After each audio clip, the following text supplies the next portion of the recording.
வணக்கம் டாக்டர் ராஜா ஹட்டுக்கு வரவேற்கின்றேன். 125 கிலோ எடை இருக்கிற நபர், 30 வயசு தான் ஆகுது, மேரேஜ் ஆயிடுச்சு. விரைப்புத்தன்மை குறைபாடு, குயிக்காக அணுக்கள் வெளியே வந்துடுது, கான்டாக்ட் இருக்க முடியலங்கிறதுக்காக சில்டனாஃபில் அதாவது வயக்ரா போட்டுட்ருக்காரு. போடலாமா, போட்டால் என்ன பாதிப்பு வரும், இல்லை இதுக்கு வேறு ஏதாவது ஆல்டர்னேட் இருக்குமா அப்படின்னு சொல்லி கேட்குறாரு. ஸோ இந்த பதிவில் இந்த மாதிரி வயக்ரா அல்லது சில்டனாஃபில் இந்த மாதிரி போடுறதுனால என்ன பாதிப்புகள் வரும், யாரெல்லாம் போடலாம், அல்லது என்ன எதன் அடிப்படையில் நீங்கள் அந்த மருந்துகளை எடுத்துக்க முடியும் அப்படிங்கிறத பற்றியும், இதுக்கு வேறு என்ன ஆல்டர்னேட் இருக்குது அப்படிங்கிறத பற்றிலாம் நம்ம பார்க்க போகிறோம். நம்பர் 1, வெயிட் கூட இருந்தது அப்படின்னா, ஒபிசிட்டி இருந்ததுன்னா கண்டிப்பாக எரெக்ஷன் பிரச்சனை வர நிறைய வாய்ப்புகள் இருக்குது. அணுக்கள் குயிக்காக வெளியேறக்கூடிய பிரச்சனை, ப்ரீமெச்சூர் ஜாக்குலேஷன் வரதுக்கும் நிறைய வாய்ப்பு இருக்குது.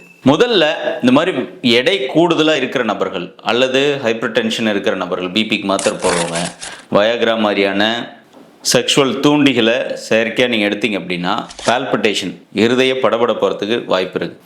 கார்டியாக் அரித்மியாஸ் அப்படிங்கிற இருதயம் ஒழுங்கற்று துடிக்கக்கூடிய பிரச்சனை வரத்துக்கு நிறைய வாய்ப்புகள் இருக்குது.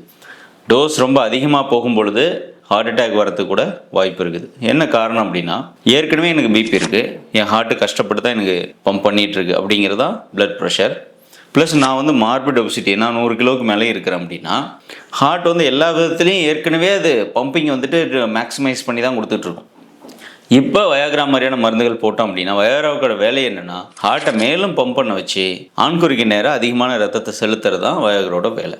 இப்போ ஏற்கனவே எனக்கு இந்த 2 பிரச்சனை இருக்கிறதுனால இப்போ நான் இந்த டேப்லெட் இன்னும் போட்டோம் அப்படின்னா ஹார்ட்டோட பம்பிங் ரேட்டு ரொம்ப அபரிமிதமாக அதிகமாகிறதுக்கு வாய்ப்பு இருக்குது. இதன் காரணமாக ஹார்ட்டு ஒழுங்கற்று துடிக்கவோ, அதாவது கார்டியாக் அரித்மியாஸ் வரதோ, அல்லது ஆன்ஜினா பெக்டோரிஸ் அப்படிங்கிற ஹார்ட் அட்டாக்கான முதல் நிலை ஸ்டார்ட் ஆகிறதுக்கு நிறைய வாய்ப்புகள் இருக்குது. எனவே தயவு செஞ்சு இந்த மாதிரி உடல் எடை கூட இருந்தால், அல்லது உங்களுக்கு பிபி இருக்குது, கொலஸ்ட்ரால் இருக்குது, சுகர் இருக்குது, இந்த மாதிரி ஏதாவது ஒரு கம்ப்ளைண்ட் ஆல்ரெடி இருக்குது அப்படின்னா நீங்கள் உங்கள் டாக்டர் கன்சல்ட் பண்ணாமல், அவங்க அட்வைஸ் பண்ணாமல் டேப்லெட் போடவே கூடாது. ஜஸ்ட் லைக் தட் டேப்லெட் மெடிக்கலில் போய் மாத்திரை கொடுங்க, வயக்ரா கொடுங்கன்னு வாங்கி போடுறது சிவியர் காம்ப்ளிகேஷன் வரதுக்கு நிறைய வாய்ப்பு இருக்குது.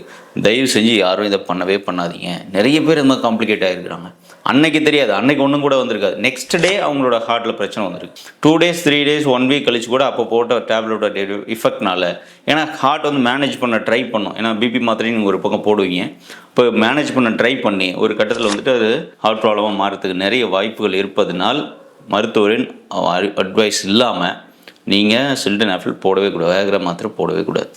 நம்பர் 1. 2வது, நீங்கள் இந்த மாதிரி ஒபிசிட்டி இருந்தாலோ அல்லது ஹைப்பர் டென்ஷன் இருந்தாலோ அது மேலே தான் கவனம் செலுத்தணும். வெயிட்டை குறைக்கிறதுக்கு உண்டான டயட் ஃபாலோ பண்ணுறது, எக்ஸசைஸ் பண்ணுறது, சுகர் ஃப்ரீ டயட் ஃபாலோ பண்ணுறது, கொலஸ்ட்ரால் ஃப்ரீ டயட் ஃபாலோ பண்ணுறது, உணவு பற்றாக்குறையாக எடுத்துக்கிறது, இதெல்லாம் பண்ணாலே மாதத்துக்கு குறைந்தபட்சம் 3 கிலோ 4 கிலோ வரைக்கும் குறைக்க முடியும்.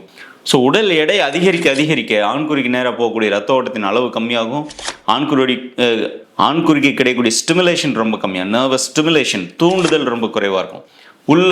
ஆண்குறியெல்லாம் உள்ள இழுத்த மாதிரி, ரொம்ப சுருங்கின மாதிரியான ஒரு தோற்றத்துக்கு வரும். காரணம் என்னென்னா, இந்த லோவர் அப்டாமன் வெயிட் ரொம்ப அதிகரிக்க இந்த ஜெனிட்டோ யூரினரி சிஸ்டத்தோட வெளிப்புற ஆர்கன்ஸ் எல்லாமே ஷ்ரிங்க் ஆகிறதுக்கு நிறைய வாய்ப்பு இருக்குது. எனவே நீங்கள் ட்ரீட்மெண்ட்டை இதுக்கு பண்ணுறதுக்கு பதிலாக உங்களோட ஜென்ரல் ஹெல்த்துக்கு பண்ணுங்கள், பிபிக்கு பண்ணுங்கள், சுகருக்கு பண்ணுங்கள், கொலஸ்ட்ரால் பண்ணுங்கள், வெயிட் லாஸ் பண்ணுங்கள். ஆட்டோமேட்டிக்காக இந்த பக்கம் உங்களோட ஆண்குறியினுடைய செயல்பாடுகள், ஆண்மை செயல்பாடுகள் அதுவே தானாக உங்களால் பார்க்க முடியும்.